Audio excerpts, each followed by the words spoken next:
Stories with CrispySkates. This is our third attempt. I hope you're having a lovely evening. We're picking up where we left off last night, reading The Wind and the Willows.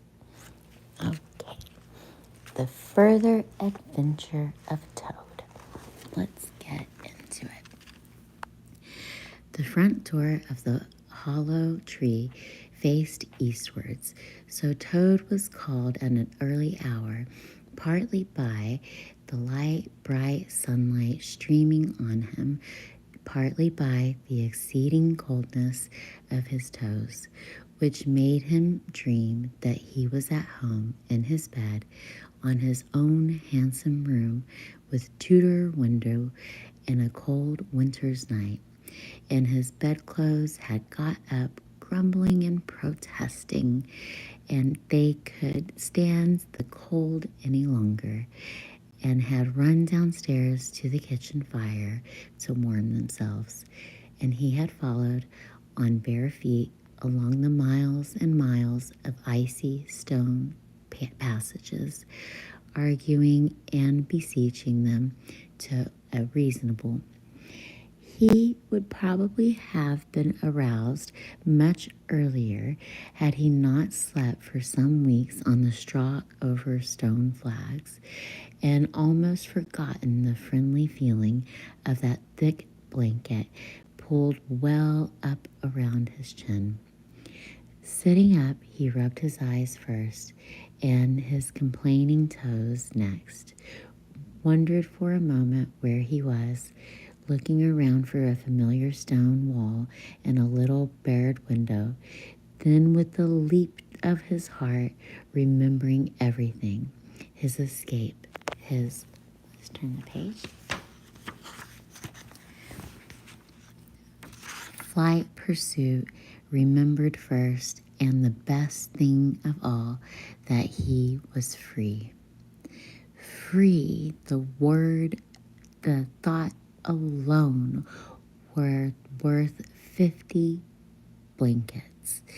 He was warm from end to end, and he thought of the jolly world outside, waiting eagerly for him to make his triumphant entrance, ready to serve him and play up to him, anxious to help him, to keep him company, as it always had been in the days of old, before his fortune fell upon him.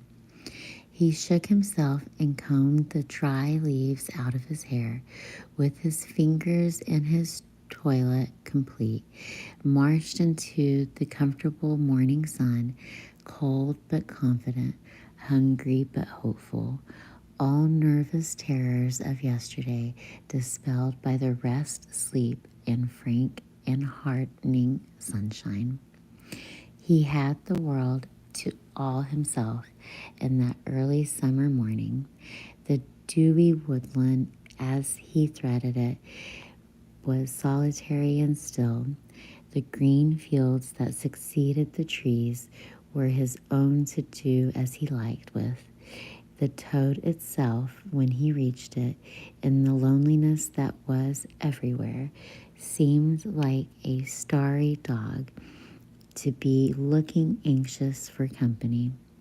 Toad, however, was looking for something that could talk and tell him clearly which way he ought to go.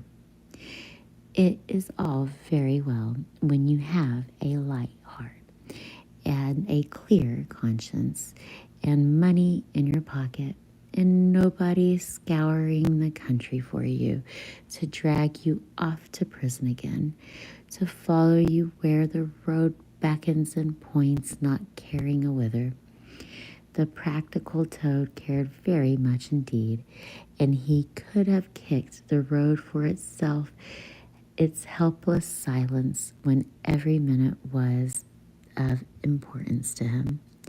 The reserved rustic road was presently joined by the shy little brother, and the shape of the canal, which took its hand and ambled along by its side in the perfect confidence, but with the same tongue-tied, uncommunicative attitude towards strangers.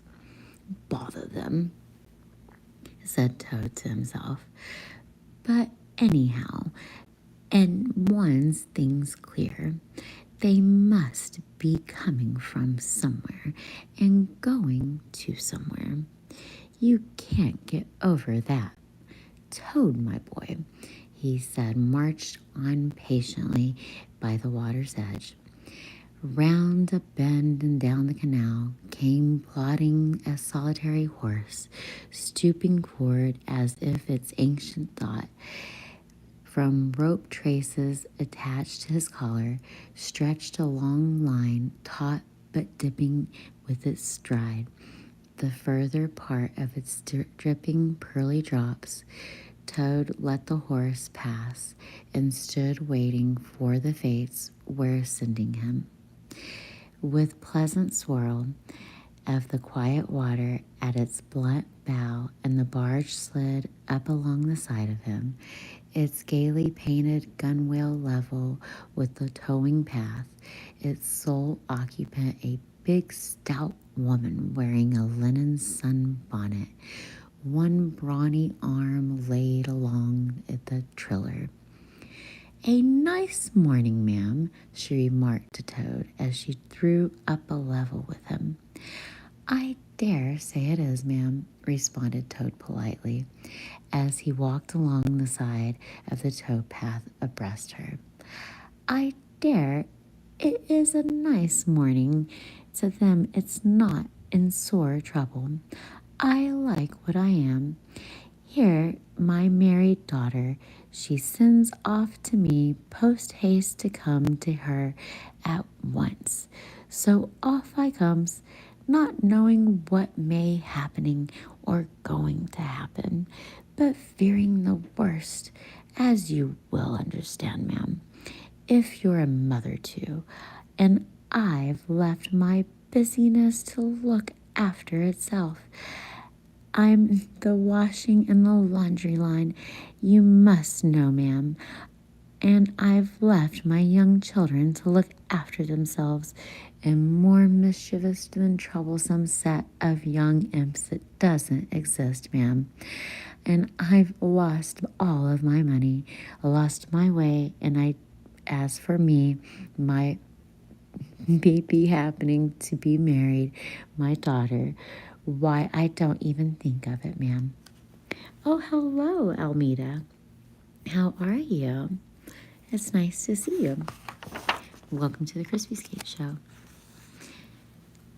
"Where might you married your daughter be living, ma'am?" asked the barge woman. "She lives near the river, ma'am," replied Toad, "close to the fine house called Toad Hall. That's somewhere hereabouts in these parts. Perhaps you've heard of it." "Toad Hall? Why, I'm going there myself," replied the barge woman. "This canal joins the river some miles further on, and little above the Toad Hall, and then in its easy walk you can come along the barge with me, and I'll give you a lift." She stressed the barge close to the bank, and the Toad, with many humble and grateful acknowledgments, stepped lightly on board and sat down with great satisfaction. Toad's luck again, thought. I've always come out on top. "So you're in the washing business, ma'am," she said, the barge woman politely, as they glided along. "And a very good business you've got to. I dare say if I'm not masking too free in saying so. The finest business in all the country," said Toad airily. "All the gentry come to me. Wouldn't you go to anyone else if they were paid? They know me so well. You see, I understand work with thoroughly and attend to it all myself. Washing, ironing, clear starching, making up gents' fine shirts for the evening wear. Everything's done under my own eye." "But surely you don't do it all the work yourself, ma'am?" asked the barge woman respectfully. Oh, I have girls, said the toad lightly. 20 girls thereabouts, always at work. But you know what girls are, ma'am. Nasty little... Oh, that's what I call them. You know, this is an old book. This is it's over 100 years old. Just, just keep that in mind. And I haven't read it since 4th grade. So I do, said the barge woman with a great heartiness.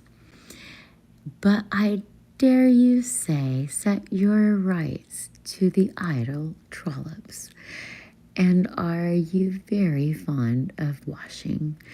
I love it, said Toad. I simply dote on it. Never so happy as when I've got both arms in a washtub. But then it comes to me so easy. Not trouble at all. A real pleasure, I assure you, ma'am. What a bit of luck meeting you, observed the barge woman thoughtfully. A regular piece of good fortune for both of us. Why, what do you mean? Asked Toad nervously. Well, look at me now, replied the young barge woman. I like washing too, just the same as you do. And for that matter, whether I like it or not, I have got to do all of my own naturally, moving about as I do. Now my husband, he's such a fellow for shrieking his work and leaving the barge to me. That never a moment do I get for seeing to my own affairs. By rights he ought to be here now, either steering or attending to the horse.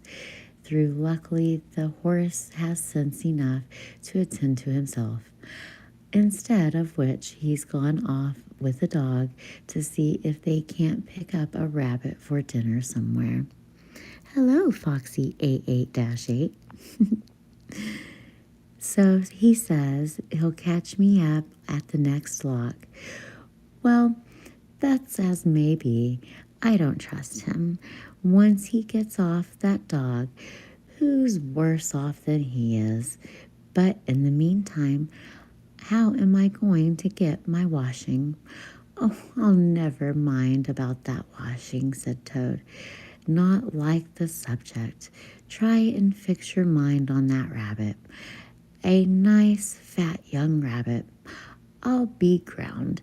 Got any onions? I can't fix my mind on anything but washing, said the barge woman, and I wonder if you can be talking of rabbits with a such joyful prospect before you. There's a heap of things on my mind. All right, everybody. I hope you have sweet dreams and a lovely evening. Happy Saturday. Until tomorrow night. Oh, hello. We were just wrapping up, but I hope you have wonderful dreams and thank you so much for stopping by. Until tomorrow night, everybody, keep it crispy. Peace out.